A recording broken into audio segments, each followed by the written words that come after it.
proud girlfriend, Kimmy. Ipinakilala na nga ba si Paulo kay Kris Aquino? I've seen a lot of change, been through a lot of pain. Some things are not the same as they were a year ago, but all will be okay. I move on each and every day. Usap-usapan nga sa social media ang naging post ng isang influencer na si Oscar Brad. Ayon sa naging post nito, ask nyo na lang si Tita Chrissy kung sinong bisita niya. Sana mag-story si Bimbi. Private kasi yung Facebook nung may-ari ng pic. Nakiusap ako sa isang friend na si Lipin. Hayon, confirm. Tila may nalalaman nga si Ka Oscar sa pagdalaw ni Kim at Paulo kay Miss Kris Aquino.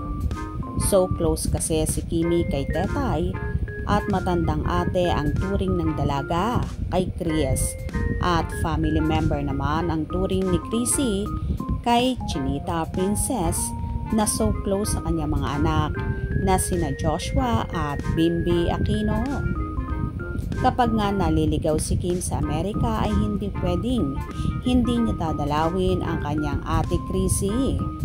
Kamakailan nga nung ikinasal ang BFF ni Kim na si Angelica Panganiban sa asawa nitong si Greg Homan, ay dumalaw din siya kay Tetay kasama ang isa pang BFF niya na si Bella Padilla, na syempre kasama ring umabay kay Angge nung ikinasal ito.